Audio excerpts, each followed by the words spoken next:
Pada kesempatan ini, kita akan membahas kesalahan-kesalahan umum dalam penulisan proposal penelitian. Karena sifatnya yang umum, maka tentu saja paparannya pun tidak akan terlalu detail, juga tidak akan membahas satu persatu dari semua aspek yang ada. Pada bagian ini, kita akan fokus pada kesalahan-kesalahan yang biasa terjadi. Yang pertama, menyangkut substansi. Yang kedua, menyangkut metode. Yang ketiga, menyangkut penulisan dan kebahasaan. Sedangkan yang keempat, menyangkut teknis. Bagaimana kesalahan substansi yang biasa kita temukan dalam penulisan proposal penelitian? Ada biasanya kajian yang dilakukan oleh seorang peneliti yang berada di luar keahlian, berada di luar kepakarannya selama ini. Misal kalau konteksnya anak atau mahasiswa ilmu Al-Quran dan tafsir, kita sering menemukan dia mencoba untuk mengkaji objek-objek yang memang tidak ada hubungannya sama sekali dengan ilmu Al-Quran dan tafsir. Biologi lah, fisika lah, matematika lah, atau keilmuan-keilmuan yang lain. Tapi perlu saya tegaskan, ini tidak dalam kerangka bahwa kita menafikan pendekatan multi. Dalam hal ini yang dimaksudkan kesalahan substansi, di mana bahwa peneliti sama sekali tidak memahami keilmuan yang sedang menjadi objek kajian, baik objek formal maupun objek material. Kesalahan substansi yang lain mencakup rumusan yang tidak relevan. Biasanya mengukur relevan atau tidak rumusan masalah itu dilihat dari judulnya apa, yang melatar belakangi munculnya kajian ini apa. Kita sering menemukan latar belakang hal-hal penting yang ingin dibahas dan mengapa objek itu penting dibahas itu tidak sesuai dengan rumusan pertanyaan yang dipaparkan. Hal lainnya adalah terkait tinjauan pustaka yang juga tidak sesuai. Mahasiswa ilmu Al-Quran dan tafsir, idealnya tinjauan pustaka yang bisa disebut relevan untuk kajian dalam bidang ilmu Al-Quran dan tafsir itu ya memang keilmuan-keilmuan yang relevan dengan variabel yang ada di dalam rumusan masalah dan variabel yang ada di dalam judul. Jangan sampai pembahasannya tentang perempuan di dalam Al-Quran misalnya, tapi kok tinjauan pustakanya tentang ayat-ayat tumbuhan dan seterusnya. Berikutnya adalah yang termasuk kesalahan substansi mencakup manfaat yang tidak jelas. Kita melakukan penelitian sebenarnya tujuannya ingin berkontribusi pada diri, berkontribusi pada orang lain, pada orang sekitar, dan pada khalayak ramai. Bentuk manfaat biasanya dipetakan menjadi dua, manfaat secara teoritis dalam pengembangan keilmuan, dan yang kedua manfaat secara praktis, akan berguna atau tidak, apakah akan bisa memberikan kontribusi atau tidak untuk keilmuan yang sedang kita geluti, atau malah justru hanya buang-buang waktu. Kesalahan lainnya mencakup kesalahan metode. Dalam hal ini kita sering menemukan di dalam paparan tentang metode ada penjelasan mengenai pendekatan, kerangka teori, analisis, dan lain-lain, sayangnya tidak relevan. Pembahasannya tentang penafsiran tokoh A tentang ayat B, kok pendekatannya malah pendekatan yang tidak sama sekali sesuai dengan tema itu. Kita sering menemukan ini. Hal lainnya, kita menemukan pendekatan yang menurut kita sudah relevan, kerangka teorinya juga sudah bagus dan sesuai, analisisnya juga sudah bagus sesuai dengan temanya, hanya saja tidak dioperasionalkan dan tidak dipaparkan bagaimana bentuk aplikatif dari pendekatan, kerangka, dan analisis itu. Yang ada di dalam metode, kita sering menemukan pendekatan, kerangka, analisis, dan hal-hal lain yang terkait hanya disebutkan secara definitif.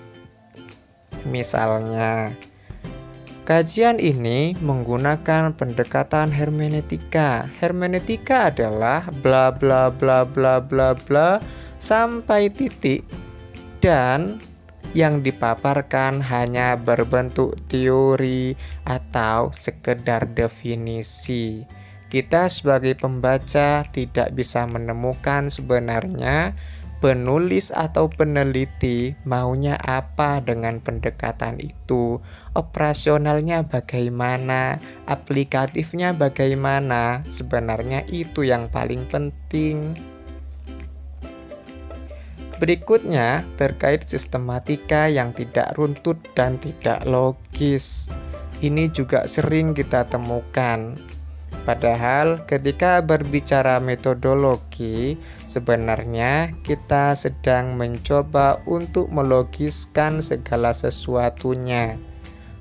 Kita mencoba untuk merasionalkan mengapa judul yang seperti ini latar belakangnya begini, mengapa latar belakang yang begini rumusannya seperti ini, dan mengapa semua hal ini menggunakan pendekatan, analisis, dan kerangka teori yang tertentu dan lain-lainnya. Sebenarnya ini dalam kerangka di dalam menyusun laporan, menyusun proposal, dan hal-hal lain yang merupakan penelitian. Kita dituntut untuk runtut dan kita bisa mempertanggungjawabkan. Kesalahan lain yang sering muncul adalah kesalahan penulisan dan bahasa. Ini barangkali yang paling tampak, termasuk tampak bagi kita yang masih pemula dalam persoalan penelitian.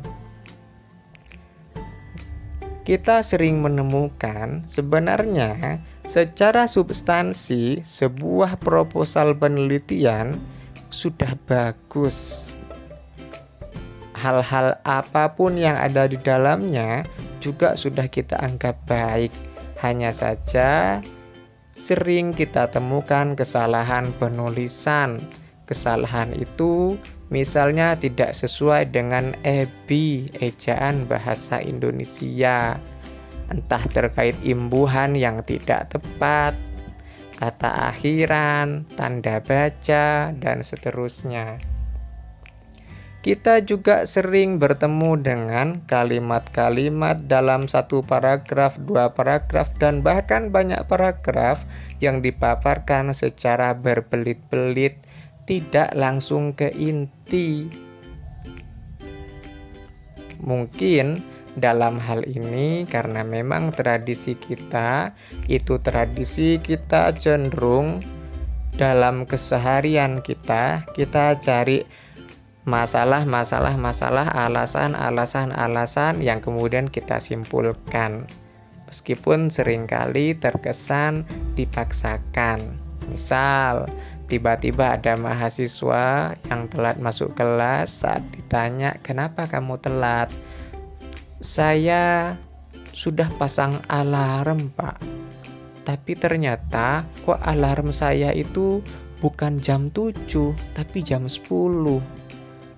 Akhirnya saya bangunnya jam segini, Pak. Itu pun di rumah juga tidak ada ibu, jadi tidak ada yang bangunin saya." Dan begitu seterusnya, banyak alasan yang dipaparkan. Padahal sebenarnya masalah pertanyaan kenapa kamu telat itu cukup dijawab dengan "saya kesiangan bangunnya." Selesai. Meskipun apapun alasannya tetap saja salah. Berikutnya, pemilihan diksi yang tidak tepat. Ini sering kita temukan, ya barangkali bisa saja sih untuk gaya-gayaan biar terkesan ilmiah, hanya saja bahasa yang digunakan tidak tepat. Hal berikutnya, kita sering menemukan ungkapan-ungkapan yang dipaparkan secara berulang dari satu paragraf, ternyata diulang-ulang lagi di paragraf berikutnya, masih diulang lagi di paragraf berikutnya. Padahal bisa saja tema yang sedang dibahas itu justru cukup dalam satu kalimat, tidak perlu berparagraf-paragraf. Hal lain yang juga tidak kalah penting terkait kesalahan yang biasa kita temukan dalam proposal penelitian adalah kesalahan yang bersifat teknis. Misalnya, ada seorang peneliti, sebutlah saya. Setelah 1 langkah 2 langkah mengerjakan penelitian, kok tiba-tiba saya merasa seakan-akan saya tidak akan mampu. Kenapa? Karena kok susah sekali cari data dan alasan-alasan yang lain. Ternyata memang masalahnya saya belum pernah melakukan studi pendahuluan. Padahal idealnya adalah sebelum saya mencoba untuk memutuskan tema yang akan saya pilih, judul yang akan saya jadikan judul inti atau topik inti, harusnya saya sudah melakukan studi pendahuluan agar saya bisa mengira-ngira bahwa datanya akan mudah ditemukan, waktunya juga tidak akan terlalu lama, dan pengerjaannya mudah selesai. Hal lainnya adalah abai pada waktu tenggang, abai pada waktu yang sudah ditentukan. Kita sering menemukan seorang peneliti yang sebenarnya dia bagus, dia hebat. Hanya hasil penelitiannya, bahkan hasil proposalnya justru terkesan tidak maksimal. Titik masalahnya ada pada dia mengerjakan proposal itu hanya dalam hitungan jam atau hanya SKS sistem kebut semalam. Hal lainnya adalah tidak memperhatikan format penulisan.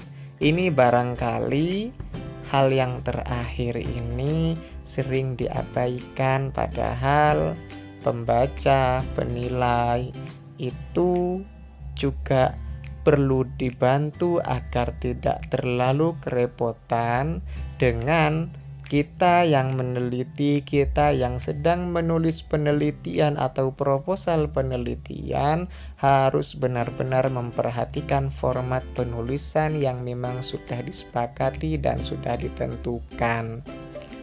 Dan sebagai akhir kata, terima kasih atas perhatian yang diberikan dan mohon maaf bila ada hal-hal yang tak berkenan.